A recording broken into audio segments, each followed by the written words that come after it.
नमस्कार मेरे प्यारे विद्यार्थियों। तो आज हम लोग इस वीडियो में बात करने वाले हैं कि यूपी टेट का के नोटिफिकेशन में कुछ जगह ऐसा विद्यार्थियों को लगता है कि कुछ जगह त्रुटि है, और वो त्रुटि क्या है। और जैसा कि आप देख सकते हो कि एक जगह पूरा नोटिफिकेशन हम लोग पढ़ेंगे तो उसमें यह जैसे कि पूरा पात्र मतलब कि 1 से 5 हेतु उत्तर प्रदेश शिक्षक पात्रता परीक्षा में आवेदन के लिए न्यूनतम अर्हता है। तो अब इसी न्यूनतम अर्हता को लेकर के यूपी टेटी का इस बार 2026 में लगभग 3 लाख डीएलएड करने वाले जो अभ्यर्थी हैं वो इस बार परीक्षा में सम्मिलित नहीं हो पाएंगे। आखिर ये क्या नोटिफिकेशन में कुछ ऐसा मिसप्रिंट है या एनसीटी है ना, एनसीटीई के गाइडलाइन में कुछ ऐसा है? आखिर क्यों 3 लाख बच्चे डीएलएड करने वाले या बीएड करने वाले बाहर हो रहे हैं? तो आइए हम लोग इस वीडियो में यही बात करेंगे। सबसे पहला कि ये हेडलाइन आप देख रहे हो टीईटी पर उठे सवाल में सबसे पहला अगर देखा जाए तो पहला सवाल क्या है? 16 जुलाई सन 2019 को सुप्रीम कोर्ट के आदेश पर एनसीटीई ने एक क्या दिया था स्टूडेंट्स? तो 4 अगस्त 2022 को एक पत्र जारी किया था और इस पत्र में साफ साफ ये बात बताई गई थी कि डीएलएड हो गया, चाहे बीएड हो गया, चाहे डीएड हो गया, अगर इसमें प्रवेश कोई भी अभ्यर्थी लेता है ना, कोई भी अभ्यर्थी इसमें प्रवेश लेता है तो वो टीटी में क्या है, टीटी में शामिल होने के लिए पात्र है ना। यहां तक कि 11 फरवरी 2021 के अपने अधिसूचना में भी एनसीईटी ने संशोधन कर दिया था। मतलब कि एनसीटीई की गाइडलाइन में 4 अगस्त 2022 में अपने एक पत्र के द्वारा, जो कि ये माननीय सुप्रीम कोर्ट 16 जुलाई 2019 के माननीय सुप्रीम कोर्ट के आदेश से एनसीटीई ने अपने एक है ना डॉक्यूमेंट यानी कि एक पत्र जारी करके उसमें स्पष्ट कर दिया कि कोई भी अगर अभ्यर्थी बीएड कर रहा है और आपका डीएलएड कर रहा है, डीएड कर रहा है, तो उसमें वो क्या कर सकता है, प्रवेश लेने वाला भी, यहाँ तक कि यानी कि फर्स्ट सेमेस्टर में भी हो तो वो क्या कर सकता है, प्रवेश लेने वाला अभ्यर्थी भी टेट में सम्मिलित तो हो सकता है। ऐसा 4 अगस्त के 2022 में इन्होंने पूरी तरीके से स्पष्ट किया था। यहां तक कि 11 फरवरी 2011 की अधिसूचना को भी इन्होंने क्या कर दिया, संशोधन कर दिया। अब बच्चे क्यों ये 3 लाख बच्चे आखिर आवेदन से? क्योंकि देखो इन्होंने अपने इसमें साफ तौर पे ये कह दिया है कि जो अंतिम वर्ष में शामिल हो, अंतिम वर्ष का मतलब है कि 2 सेमेस्टर पास होना चाहिए, 2 सेमेस्टर क्या होना चाहिए, पास होना चाहिए, मतलब कुल मिला के 3rd सेमेस्टर में कोई हो। और अगर किसी का सेमेस्टर वाइज नहीं है ना, कभी कभी होता ना कि पूरा 1 साल फिर दूसरे साल में है, तो मतलब 1 साल पूरा पास होना चाहिए, दूसरे साल में होना चाहिए, ऐसा इन्होंने कहा है। तो एक तरफ वहां पे गाइडलाइन ये दिया है कि आप प्रवेश लेने वाला भी अगर अभ्यर्थी है तो वो भी टेट में सम्मिलित हो सकता है। दूसरी तरफ आयोग के न्यूनतम अर्हता में ये साफ तौर पे स्पष्ट किया गया है कि चाहे आप ये देखो लिखा है ना, 2 वर्षीय डीएलएड बीटीसी के अंतिम वर्ष में शामिल हो या उत्तीर्ण हो, तो चलो उत्तीर्ण हो तो उसमें कोई दिक्कत नहीं है, लेकिन अंतिम वर्ष में हो यानी कि वो 3rd सेमेस्टर में हो तब। अब इसमें देखिए यहां पर भी लिखा है वही चीज, 2 वर्षीय डीएलएड अंतिम वर्ष में शामिल हो, है ना, और बीएड वाले भी क्या लिखा है, अंतिम वर्ष में शामिल हो या उत्तीर्ण। तो ऐसे में तो जो बच्चा पहले सेमेस्टर पास करके 2nd सेमेस्टर में होगा तो अब उसके लिए तो कम से कम ये है ना कि सीधे गाइडलाइन में दिया हुआ है कि आपने पहला साल यानी कि कुल मिला के 2 सेमेस्टर आपने पास कर लिया हो, 3rd सेमेस्टर में होना चाहिए।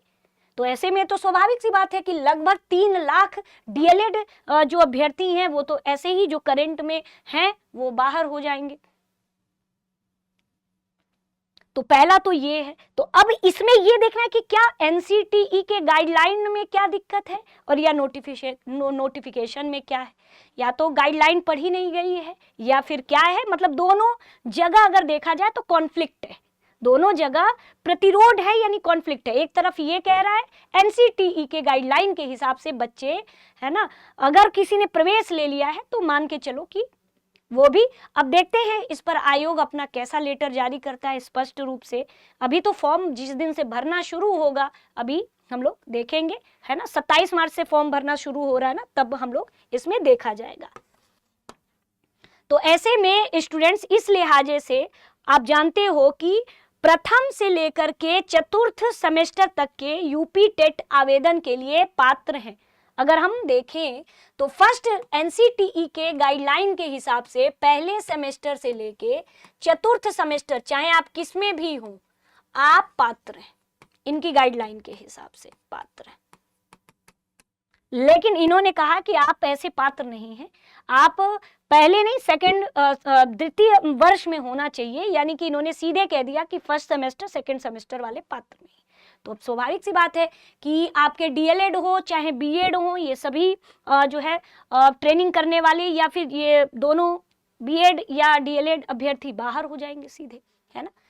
तो ये सारी चीजें हैं। तो कुल मिला के ये 3 विवाद दिख रहा है।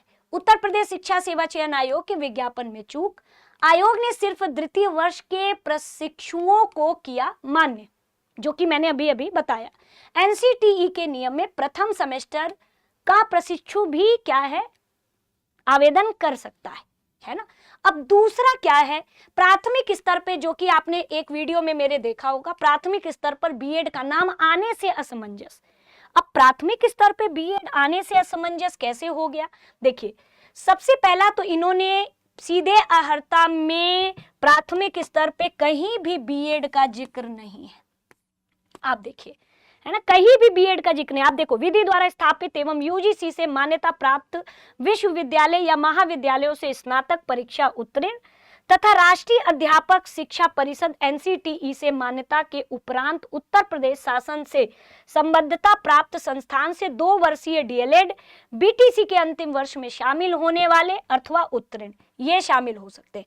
यहाँ भी बार बार स्नातक शिक्षा मित्रों का द्वितीय, यहाँ पर भी बीटीसी ही शब्द का इस्तेमाल है। यहाँ पे देखा जाए तो यहाँ पर भी जो है आपका डिप्लोमा ही शब्द है। लेकिन आखिर असमंजस कहाँ पे हुआ?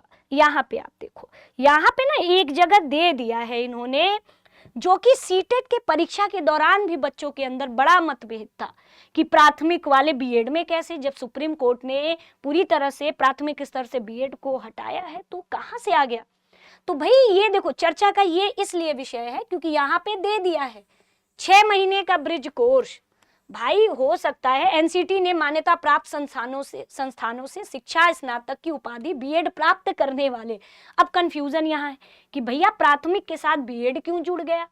भाई हो सकता है कि कोई व्यक्ति बीएड हो पहले का और जो सीटेट पास ना हो या यूपी टेट पास ना हो, सीटेट में भी ऐसा ही ऑप्शन दे रहा था और यूपी टेट ना पास हो, तो भाई ऐसे को तो अगर देखा जाए तो उनको सीटेट यूपी टेट दोनों में से कोई एक तो पास करना ही करना है। तो ये उनके लिए हो सकता है, मेरे हिसाब से ये उनके लिए ही है। ये फ्रेश बच्चों के लिए नहीं है कि जो अभी अभी बीएड करके निकले हैं वो प्राथमिक में शामिल हो सकते हैं, नहीं, ये उनके लिए हो सकता है क्योंकि वो भी तो अप्लाई करेंगे, उन्हें भी तो 2011 से पहले के जो प्रशिक्षु हैं तो वो भी तो अप्लाई करेंगे क्योंकि उनको भी तो सीटेट या यूपी टेट, अगर उत्तर प्रदेश के हैं तो यूपी टेट या सीटेट दोनों में से कोई एक पास तो करना ही पड़ेगा। तो ये उनके लिए है। लेकिन आप अब यहाँ पे लिखा है ना, अगर ब्रिज कोर्स का मतलब आ जाए तो ये समझ लो कि उनके लिए भी तो चल रहा है लगातार, जो पहले से ही बीएड है ना, बीएड है और यूपी टेट या सीटेट पास नहीं है तो उनको भी मतलब उनको भी क्या करना है, यूपी टेट और सीटेट में से कोई एक पास करना ही करना है। तो ये उनके लिए हो सकता है मेरे हिसाब से, क्योंकि प्राथमिक तो बीएड में एकदम है ना, बीएड प्राथमिक में शामिल नहीं है, क्योंकि सुप्रीम कोर्ट का ये आदेश रहा है। तो ये इसीलिए असमंजस की स्थिति है कि क्यों दोनों का नाम एक साथ जोड़ दिया गया है। तो भाई सीटेट में भी ऐसा ही था, तो उसमें तो सीधे है उन्हीं शिक्षकों के लिए था जो पहले से सीटेट यूपीटेट पास नहीं थे। ठीक उसी तरह हो सकता है कि यूपीटेट के लिए भी हो। तो ऐसे में ये तो थोड़ा सा, अगर एनसीटी ने का नियम है तो ऐसे में तो नोटिफिकेशन बनाने वाले ने फिर किस तरह से बनाया, परेशान बिल्कुल नहीं होना। मैं भी आगे नोटिफिकेशन में फिर से कुछ ऐसा शब्दों में सुधार कर दिया जाए। तो आपका क्या मानना है कमेंट करके ज़रूर बताइएगा। अब हम लोग मिलेंगे नेक्स्ट वीडियो में, तब तक के लिए दृष्टि टीचिंग एग्जाम यूट्यूब चैनल से जुड़ने के लिए आप सभी का बहुत बहुत धन्यवाद। अगर आपने दृष्टि लर्निंग ऐप डाउनलोड नहीं किया है उसे भी कर लीजिए। और मैं आपको स्टूडेंट बता दूं कि इस समय दृष्टि लर्निंग ऐप पर सभी टीचिंग एग्जाम्स पर 50% का डिस्काउंट चल रहा है। ये डिस्काउंट केवल और केवल है ना 22 मार्च से है ना 26 मार्च के बीच में, 26 मार्च तक का ही है, और 50% तक की छूट आपकी चल रही है। तो अगर आप चाहें तो हमारे दृष्टि लर्निंग ऐप पर भी यूपीटेट ज्वाइन कर सकते हैं और सुपरटेट ज्वाइन कर सकते हैं। यहाँ तक कि टीचिंग महापैक में है, आप चाहो तो आप यूपीटेट और यूपीटेट के साथ साथ सुपरटेट दोनों भी आप ज्वाइन कर सकते हैं।